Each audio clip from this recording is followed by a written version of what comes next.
Antes eu preciso fazer uma ressalva. Eu vou dizer minhas fontes, né? Já que eu não estou em Asbury. Eu li vários artigos de pessoas que estiveram lá, de professores da faculdade, de teólogos americanos que conhecem o local. Passei a tarde em contato com um pastor que é amigo meu, que está acompanhando ao vivo o que está acontecendo lá, e que ele me deu informações preciosas sobre o que de fato vai estar rolando por lá. E eu próprio também assisti o culto, né, a pregação que deu início no dia 8 ao movimento, e também assisti uma parte do que está acontecendo ao vivo. Então, embora eu não esteja lá, o que seria uma vantagem muito grande, entretanto, eu creio que temos informações suficientes, não para exercer um julgamento, é claro, isso não é o objetivo, mas pelo menos dizer em que o que está acontecendo em Asbury se parece com aquilo que a gente chama de avivamento, e os exemplos de avivamento histórico que a gente tem aí registrado, né? Então eu queria fazer essa ressalva. Essas são minhas fontes, e eu creio que elas são suficientes para a gente não dar um veredito, né? Um veredito dizendo assim, isso é coisa de Deus ou isso não é coisa de Deus. Mas pelo menos dizer o que é que parece, tá bom? Essa é a minha intenção aqui. Bom, então vou começar descrevendo para aqueles que porventura não têm a menor ideia do que está acontecendo.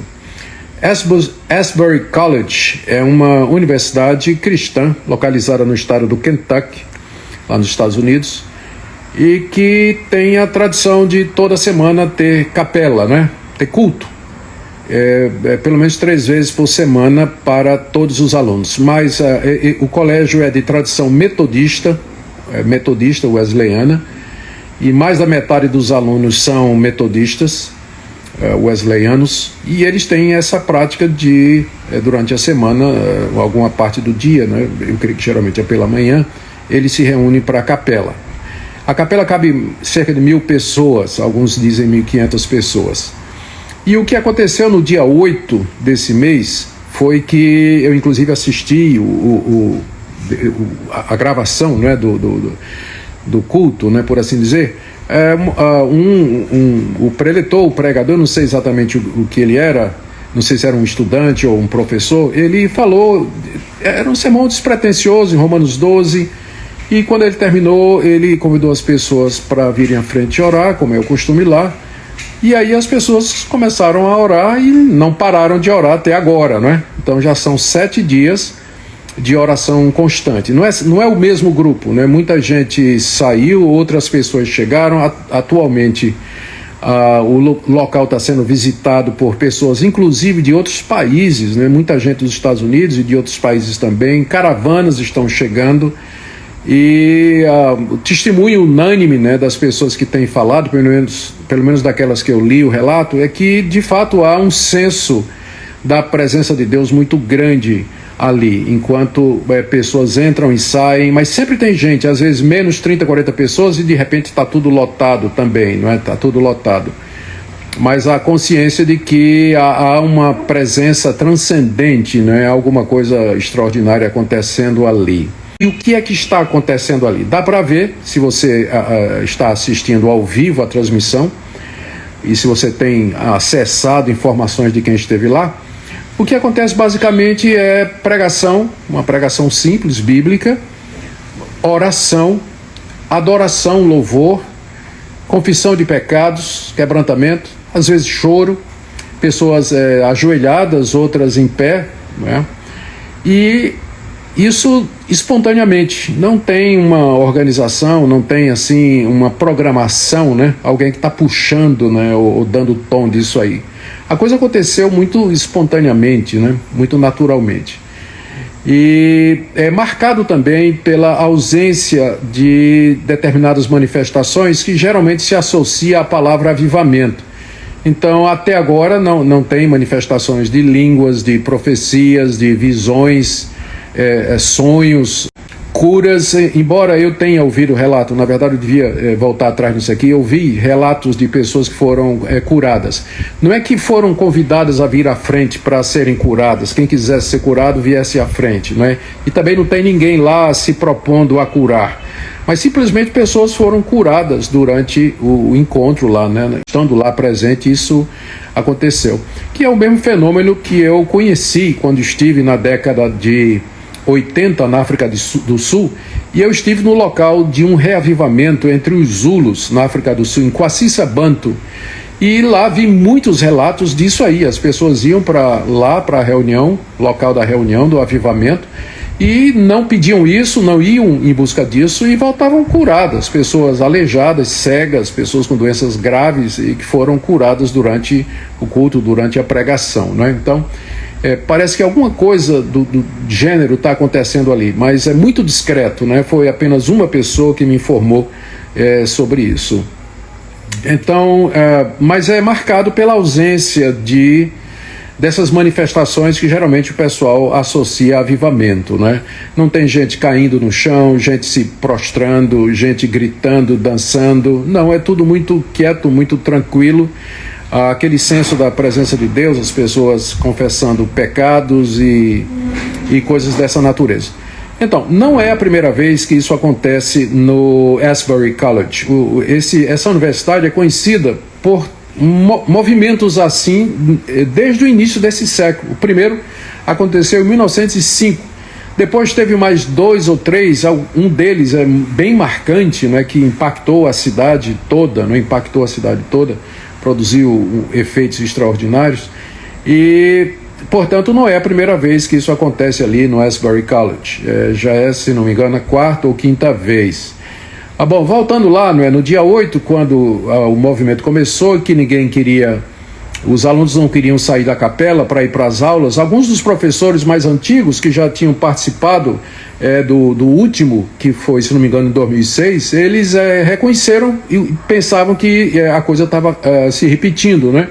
E aí cancelaram aulas, liberaram e os alunos foram para a capela e, inclusive, igrejas da região já estão mandando ônibus, né, cheio de jovens para lá, né? Como eu disse, não é um movimento gospel, não é um movimento um movimento de curas, sinais e prodígios, mas é um movimento silencioso de quebrantamento, confissão de pecado, oração, adoração. É isso, pelo menos, o que a gente pode ver, né? Daqui é o que a gente pode constatar, todas as testemunhas estão falando a respeito disso. Bom, a pergunta é se isso é um verdadeiro avivamento. Bom, para dizer isso a gente tem que definir avivamento, né? E existem ideias diferentes a respeito do que seja. Eu vou seguir, naturalmente, o pensamento do cristianismo reformado a respeito dos avivamentos espirituais. Um avivamento espiritual, ele pressupõe que houve um declínio, senão a palavra avivamento nem faz sentido, né? Então, avivamento fala de vida e só faz sentido falar de vida se antes o estado era de morte. Então, nós sabemos que a tendência natural do coração humano, mesmo do crente, é o declínio espiritual, o amortecimento. Se a gente não cuida, se a gente não usa os meios de graça, se a gente não procura aqueles recursos que Deus deixou, o avivamento pressupõe que houve um declínio espiritual. Por exemplo, no tempo do Antigo Testamento, o declínio consistia em abandonar o culto a Deus e adorar deuses estranhos, a idolatria. E o avivamento era exatamente a reforma que era feita quando Deus levantava um juiz, um rei temente a Deus, que acabava com a idolatria e trazia o povo de volta ao culto a Deus. Então, no Antigo Testamento, esses reavivamentos eram parecidos com reformas religiosas, não é? No Novo Testamento, a partir do período do Novo Testamento, o declínio das igrejas se percebe com o esvaziamento dos cultos, especialmente das reuniões de oração, os filhos dos crentes desviados, falta do interesse em missões, a aceitação da agenda do mundo, falta de fervor e intenso no uso dos meios de graça, os cultos monótonos E a pregação da igreja totalmente irrelevante, não tem nada a ver, nada a ver com a realidade e nada ajuda as pessoas, não é?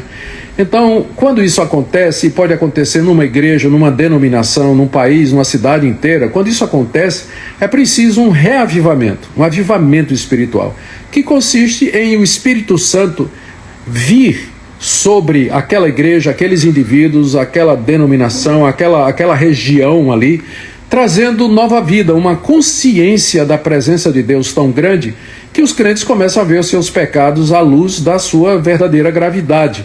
E eles se quebrantam, se arrependem, confessam esses pecados, pedem perdão a Deus, se reconciliam, fazem restituição, colocam sua vida em ordem em Deus. Há uma mudança de vida resultante dessa consciência da presença de Deus tão grande que eles de fato veem a situação terrível da gravidade dos seus pecados e arrependidos eles querem mudar. Muito importante num reavivamento espiritual é você observar o seguinte: já que o avivamento espiritual é uma obra do Espírito Santo, e o Espírito Santo glorifica Cristo, como Jesus mesmo disse, que quando ele viesse, ele nos guiaria a pessoa de Jesus, o Espírito não se exalta, mas ele exalta a pessoa de Cristo.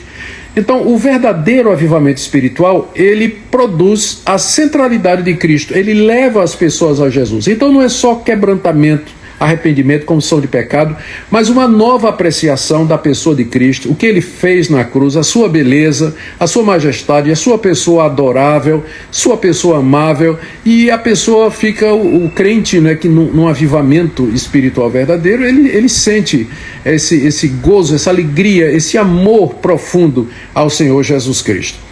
Então, o avivamento espiritual, como o nome está dizendo, é quando o Espírito traz uma nova vida a igrejas, indivíduos que se encontram amortecidos pelo pecado, pela dureza de coração, pela idolatria e pelo mundanismo e uma série de outros fatores. Movimentos de avivamento vêm acontecendo regularmente através da história da igreja.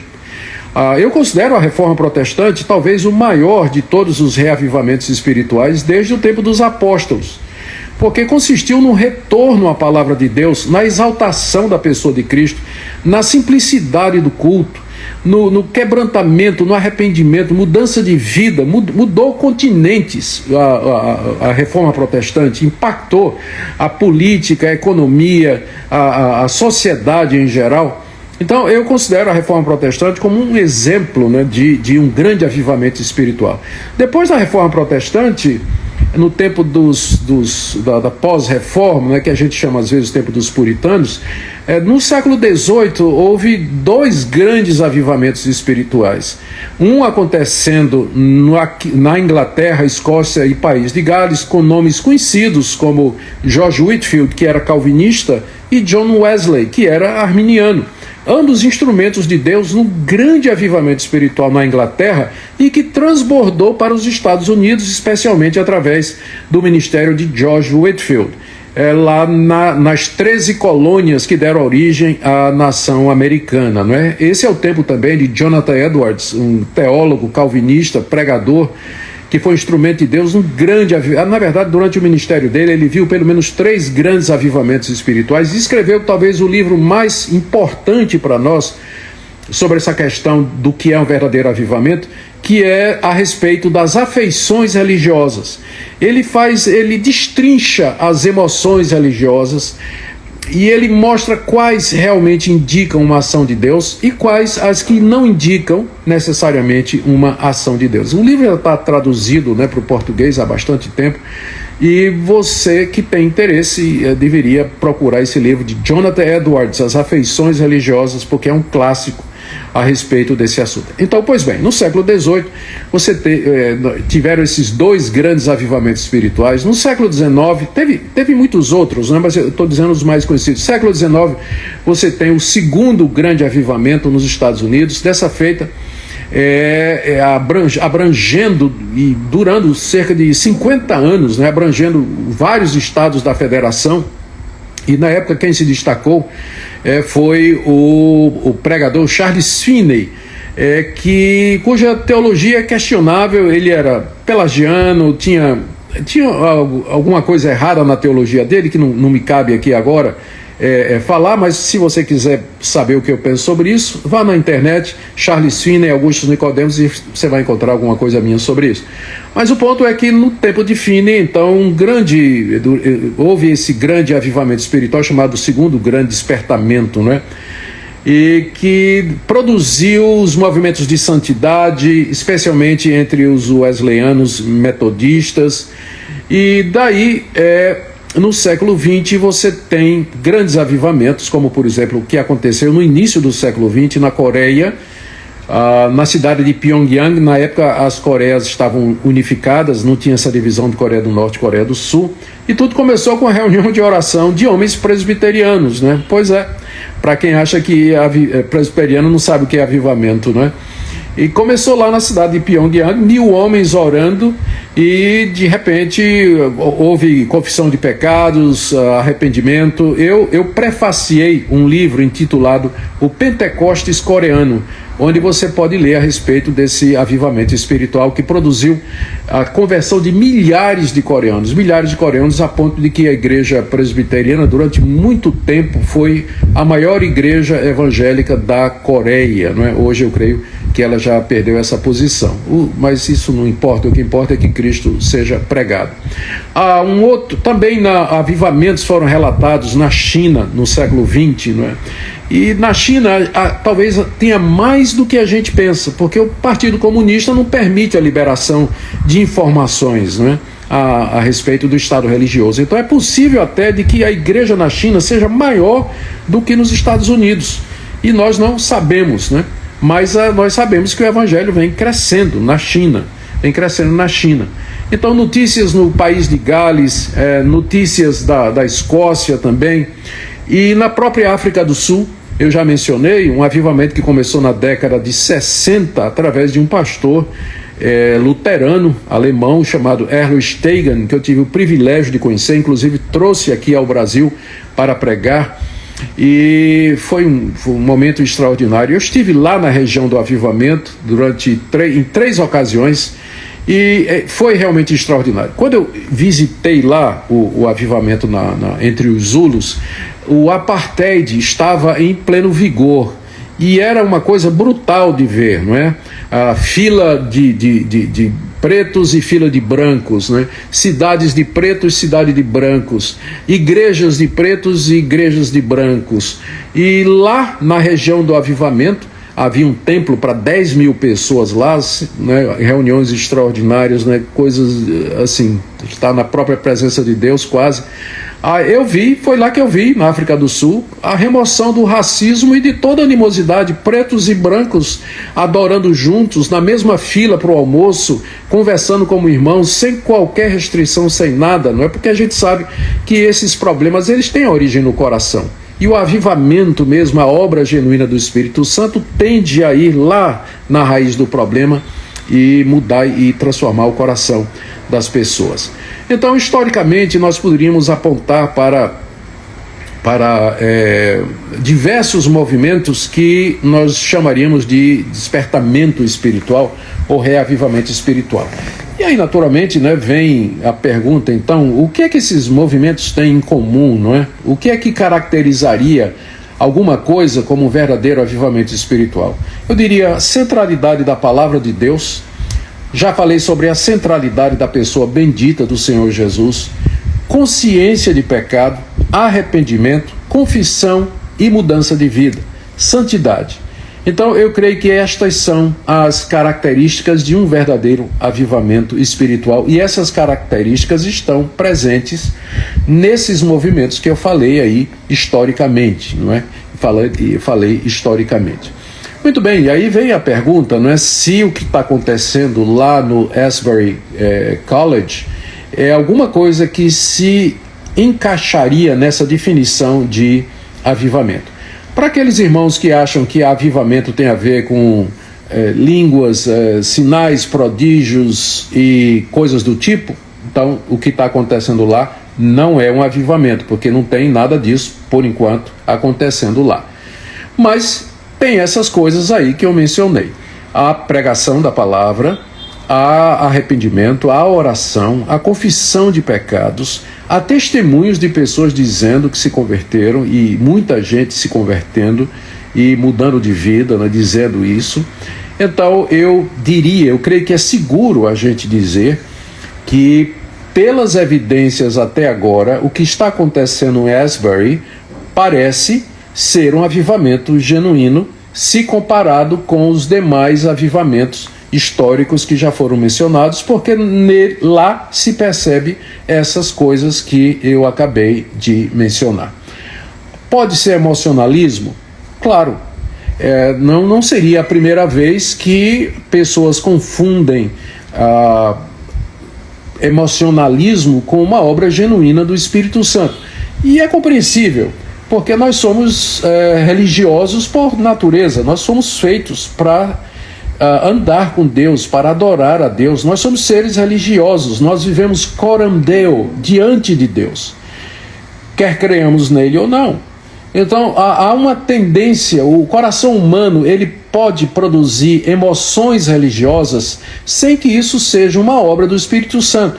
Pessoas que não são crentes podem se emocionar, elas oram os seus deuses, elas praticam boas obras, elas têm a sensação da existência de alguém superior. Então a gente precisa ter cuidado, porque existe sim a possibilidade de que as emoções elas não procedam, os sentimentos religiosos eles não procedam de uma obra legítima do Espírito Santo no coração da pessoa, ou de uma igreja, ou numa região, mas é o resultado da religiosidade humana. E aí a pergunta, não é, como então a gente pode saber? Eu creio que a resposta está naquilo que Jesus disse, né? Pelo fruto conhecereis. Já que uma das características principais do avivamento espiritual é a santificação, é a mudança de vida, e a mudança de vida só pode ser percebida e aferida com algum tempo, eu creio que a resposta definitiva a essa questão, se o que está acontecendo em Asbury é realmente um avivamento da mesma categoria dos reavivamentos espirituais, do segundo grande avivamento, avivamento na Inglaterra, avivamento nas 13 colônias e tudo mais, só o tempo vai poder dizer. Nós esperamos, né, na expectativa, com muita alegria, que esse fruto apareça, porque até agora todos os sinais apontam para que se trate de um verdadeiro mover do Espírito de Deus, mudando o coração, transformando vidas, trazendo glória para a pessoa do Senhor Jesus Cristo e assim avançando o reino de Deus no mundo. Alguém me perguntou se alguém comentou que poderia ser uma catarse coletiva, né?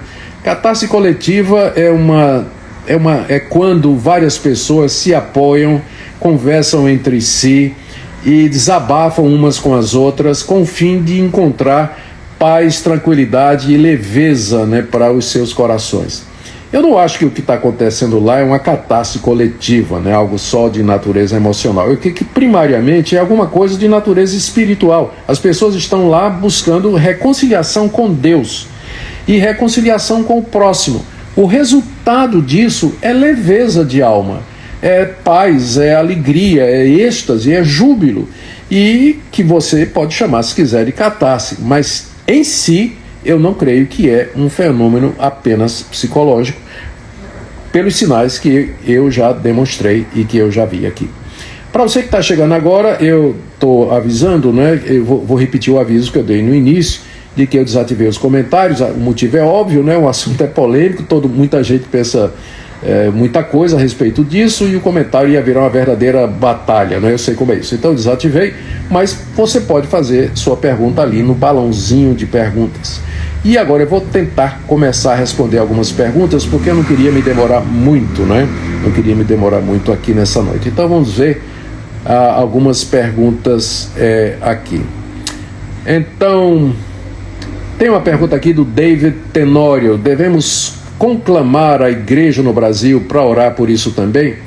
Sim, eu creio que sim, não é? Nós podemos orar por um avivamento. Na verdade, eu já venho orando, eu sei que tem muitas outras pessoas que já vêm orando há bastante tempo por isso, por um legítimo avivamento espiritual. Mas enquanto o avivamento não vem, nós vamos trabalhando, não é? Porque Deus não opera somente em avivamentos, Ele opera através dos meios naturais, no dia a dia, pelo trabalho dos crentes, dos pastores, dos membros das igrejas, de testemunho, evangelização e assim por diante.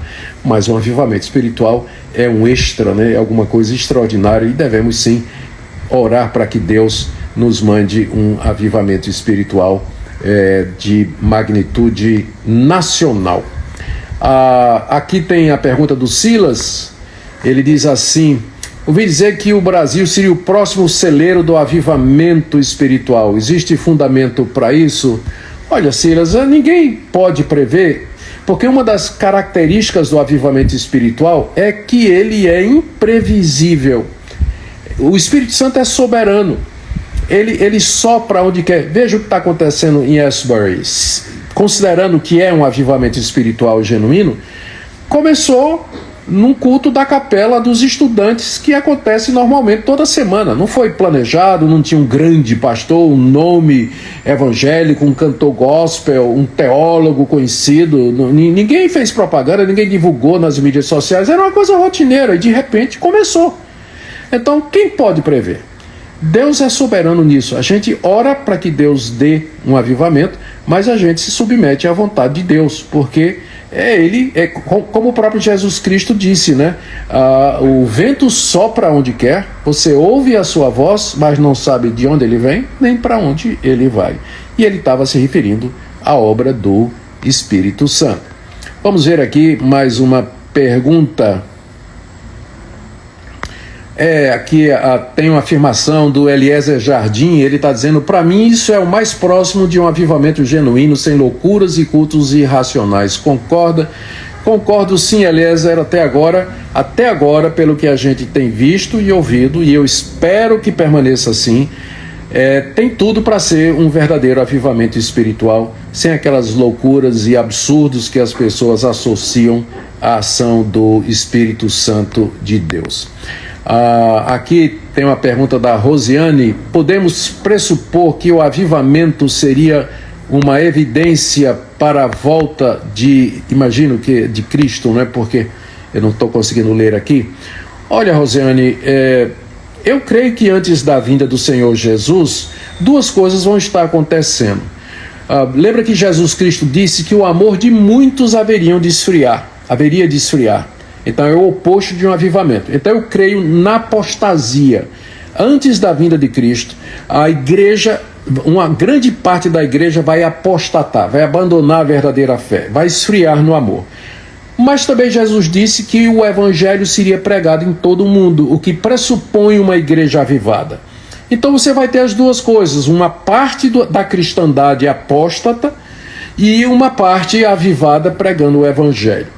Então, avivamentos espirituais, eles apontam para a futura vinda do Senhor Jesus Cristo, mas nós não podemos usá-los para marcar data, dizer assim: olha, está tendo um grande avivamento lá em Asbury, então Jesus vai voltar logo. Nós não podemos fazer isso, não é? Nós não sabemos quantos avivamentos ainda o Senhor vai nos dar até a vinda dele, tá bem? Eu estou tentando aqui ver uma outra pergunta, mas está complicado aqui. Achei aqui. Vocês me perdoem, nem sempre eu consigo acertar. Tenho aqui uma pergunta da Raquel Gomes: só poderemos atestar que é um avivamento após alguns anos? Eu não diria alguns anos, né? Apesar de que eu sou um leitor da história dos avivamentos, e eu já li que em vários dos avivamentos, as pessoas que estavam passando pelo avivamento não percebiam que era um avivamento espiritual. Só perceberam que era um avivamento espiritual depois. E mesmo assim, porque pessoas de fora disseram: olha, isso que está acontecendo com vocês é um avivamento espiritual. Então, eu não diria que é uma questão de anos, né? Mas eu diria que algum tempo, né? Eu não queria também colocar um prazo tão extenso que significaria dizer que o avivamento é uma coisa imperceptível e que você não pode avaliar, não é? E isso não é verdade. O avivamento espiritual produz conversões duradouras, transformação de vida, crescimento do evangelho e assim por diante. E a gente pode aferir essas coisas dentro de um tempo razoável, né? Não precisa ser assim muitos anos, né? Mas eu creio que dentro de um tempo razoável dá para perceber se a coisa realmente era de Deus ou não. Pegar aqui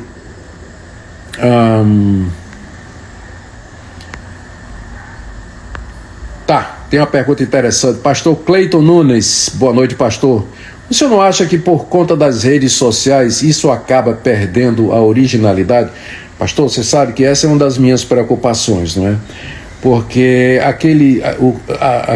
essas pessoas, esses jovens lá em Asbury, eles estão conscientes de que o que está acontecendo lá está no centro da atenção mundial. E sabe qual é o risco disso?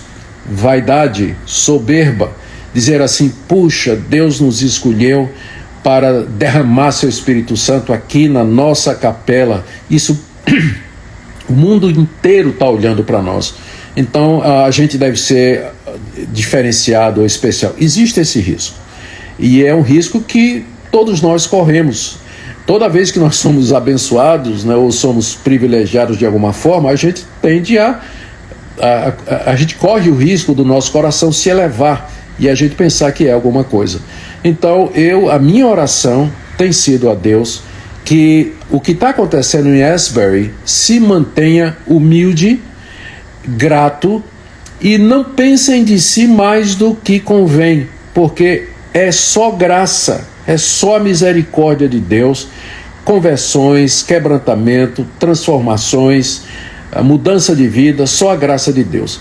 Então nós devíamos orar por aqueles jovens para que Deus desse humildade, reconhecimento da soberania de Deus e da graça de Deus, e para que eles continuassem na simplicidade do que está acontecendo até agora. Se você assistir a transmissão ao vivo, né, dos cultos, você vai ver que é algo extremamente simples, não é?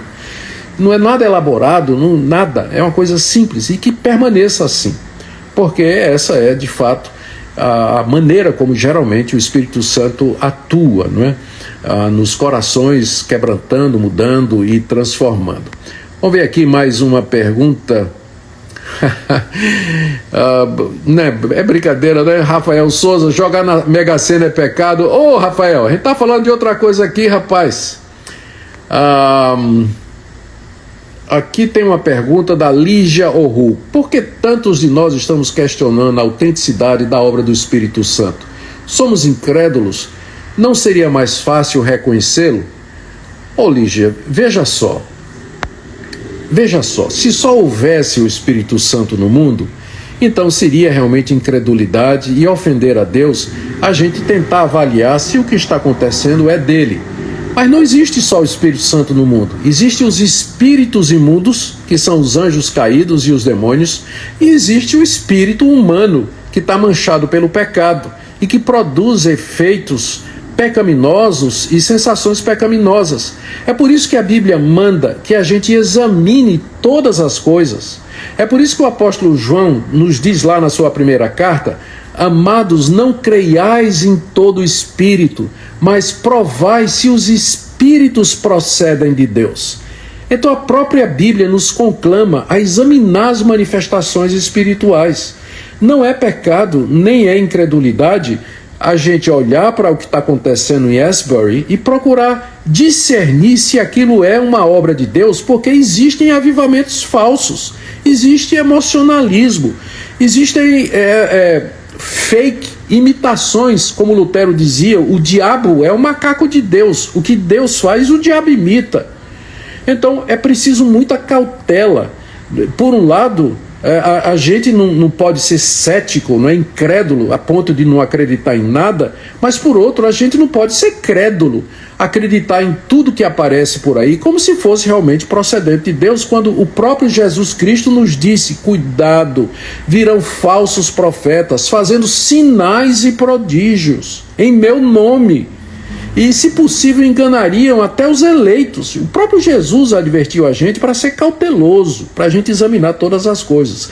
Então, Lígia, não é errado você questionar, né? Se você está fazendo isso com sinceridade, você, por um lado, você não quer ser enganado, e por outro, você quer reconhecer a verdadeira obra de Deus, não é? Por isso a gente examina todas as coisas, mas a gente não é obrigado a aceitar sem crítica e sem... Quando eu falo crítica, é boa crítica, né? A gente não é obrigado a aceitar sem exame toda manifestação espiritual, como se questionar essas manifestações fosse blasfêmia contra o Espírito Santo ou lutar contra o Espírito Santo. Não. Eu, por exemplo, né, eu tenho examinado o que é que está acontecendo em Asbury, e a avaliação que eu faço até agora é que as evidências todas apontam para uma legítima obra do Espírito Santo de Deus. E que se essa avaliação está correta, nós veremos os frutos disso mais adiante, não sei quanto tempo, mas mais adiante os frutos permanecerão e serão frutos verdadeiros de vidas mudadas e vidas transformadas, ok? Deixa eu ver aqui mais alguma pergunta. Tem muitas perguntas aqui, gente, obrigado.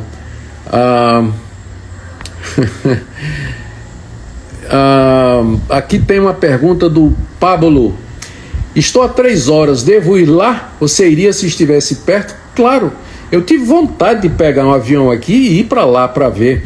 Aliás, eu aproveito aqui para lembrar que o grupo Adelphos, que são queridos irmãos nossos brasileiros reformados que moram nos Estados Unidos, eles estarão presentes lá, creio que nessa sexta-feira, depois da manhã, e para ver em loco o que é que está acontecendo, e eles ficaram inclusive de mandar a opinião deles e tudo mais, né? Então minha saudação aqui para o Samuel Vitalino, para o Fernando Almeida, para o Charles Oliveira, queridos irmãos do grupo Adelphos, né, que vão estar por lá visitando.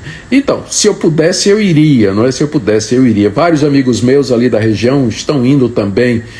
O meu querido irmão e amigo, o reverendo Elias Medeiros, lá de Mississippi, deve estar indo para lá também para ver o que é que está acontecendo, e depois nós teremos a opinião em loco, né, desses queridos irmãos. Muito bem, vamos continuar aqui.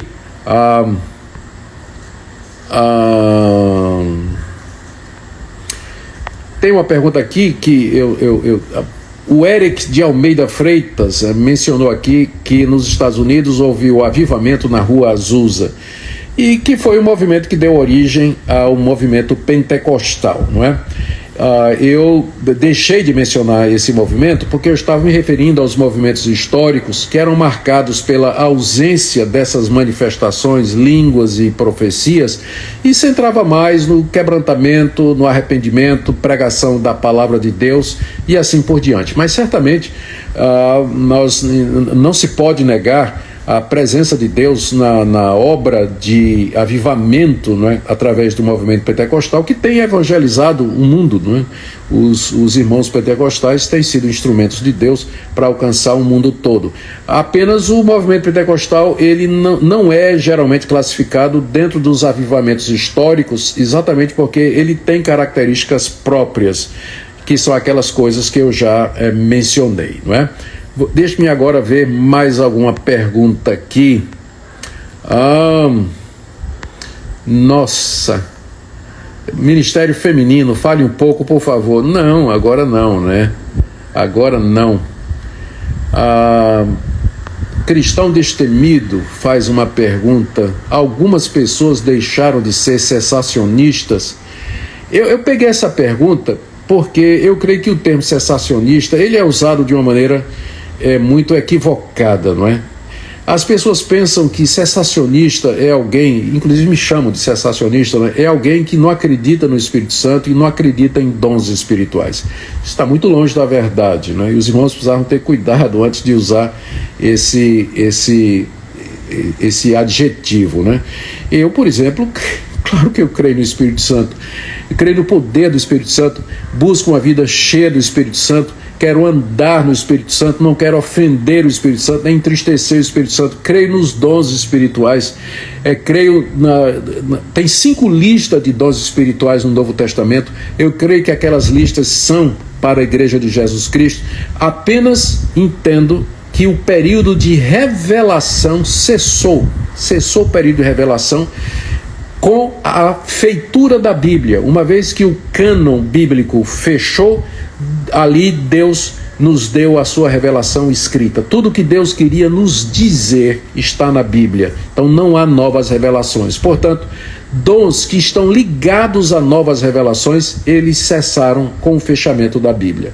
Então, por exemplo, eu creio que Deus pode dar o dom de línguas, mas se Deus der o dom de línguas, será de acordo com 1 Coríntios 14, que sejam 2, no máximo 3, em sequência, e haja quem interprete, não é?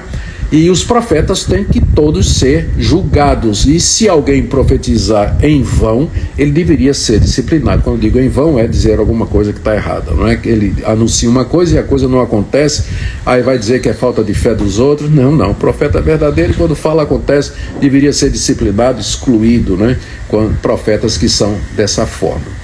Mas não é esse meu ponto, eu apenas aproveitei porque tem gente que usa esse termo, né? Sem dizer direitinho o que é que ele, ou sem entender direitinho o que é que ele significa. E agora vamos para o final. Vou apenas responder alguma pergunta aqui. Pronto, aqui última pergunta. Tá bom, gente. Jean-Pierre, é necessário ter mudança social para ser avivamento? Eu não diria que é necessário, mas eu quero dizer que muitos dos avivamentos espirituais que aconteceram historicamente, eles produziram mudança social. Pega, por exemplo, a Reforma Protestante, que eu já disse que, na minha opinião, é o maior avivamento já acontecido depois do período dos apóstolos. Houve mudanças sociais profundas na Europa, na cidade de Genebra, onde Calvino ministrava. O primeiro hospital geral da Europa foi lá em Genebra, com atendimento gratuito para os pobres necessitados. A primeira escola primária para meninos e meninas foi lá em Genebra, sob a liderança de João Calvino. Martinho Lutero lutou pela implantação da educação para crianças, pela abertura de escolas. Ele escreveu cartas para os príncipes da Alemanha, pedindo que eles abrissem escolas para a educação de todo o povo.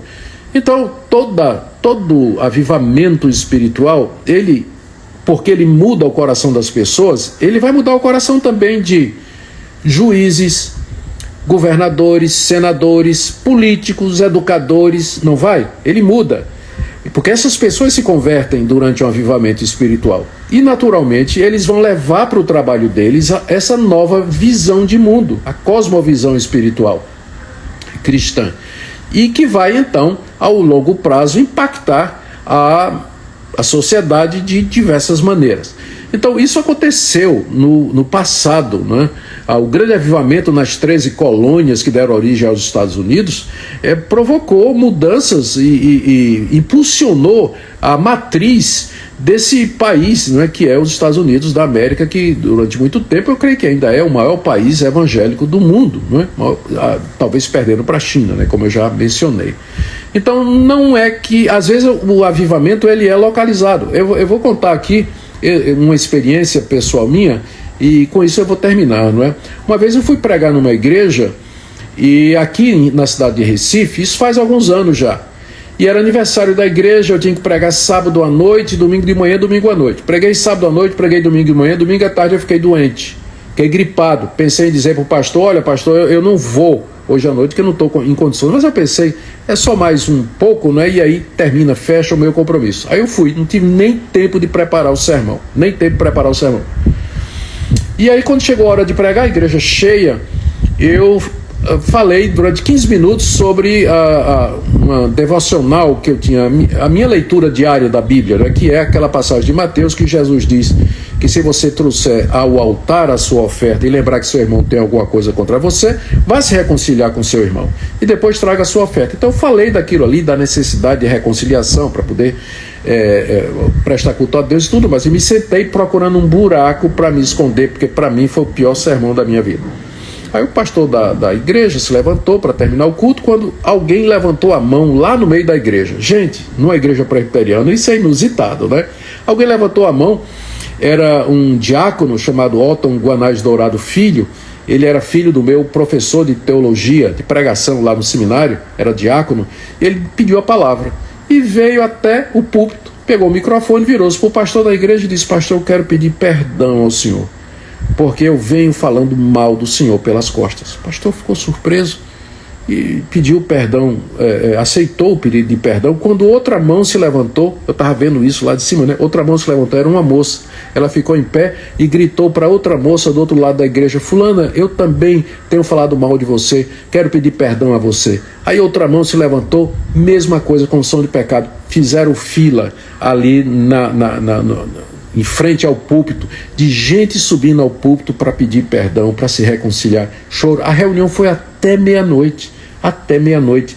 Eu não fiz apelo, não chamei ninguém para confessar pecados, né? Nada, mas de repente aquele quebrantamento veio sobre a igreja, com aquela confissão de pecados. Eu vi coisas, né? Pecados terríveis sendo confessados, e a igreja depois abriu, né? E começou a reunião de oração toda segunda-feira, todos os dias, às 5 horas da manhã, durante 5, 6 horas da manhã, durante algum tempo, né? Algumas semanas, meses, né? E sempre bem frequentada. E daquilo ali eu sei que saíram muitas conversões, reconciliações e tudo mais. Eu creio que aquilo foi um legítimo mover do Espírito Santo. Aliás, por sinal, né? Depois, no domingo seguinte, eu preguei o mesmo sermão, né? Na minha igreja, e não aconteceu absolutamente nada, né? Porque é soberania do Espírito Santo de Deus, né? Soberania do Espírito Santo de Deus. Mas eu estou dizendo isso para ilustrar que às vezes isso foi um pequeno avivamento espiritual, um despertar no coração dos crentes, que não produziu nenhuma mudança social significativa, né? A não ser na vida daqueles irmãos que se reconciliaram, se abraçaram e passaram a andar juntos. Mas às vezes isso acontece também. Tá bom, gente? Muito bem, muito obrigado pela participação de vocês. Espero que essa live tenha ajudado vocês a refletir, a meditar e especialmente a desejar que alguma coisa semelhante aconteça no nosso Brasil. Gente, avivamento tem a ver com quebrantamento, mudança de vida, arrependimento, transformação. Não vamos confundir expressões esdrúxulas, fenômenos carismáticos como sendo a raiz do avivamento, porque não é, gente. A igreja de Corinto era uma igreja em que havia manifestação de todos os dons espirituais, mas o apóstolo Paulo disse: vocês são carnais, eu não posso considerar vocês como espirituais. Está lá em 1 Coríntios capítulo 3. Busquemos o Senhor Jesus, nosso Salvador, em confissão de pecados e em fé, e que Ele derrame sobre nós o seu Espírito poderosamente. Muito obrigado pela sua presença, pela sua audiência, um grande abraço, boa noite para você, que Deus nos abençoe.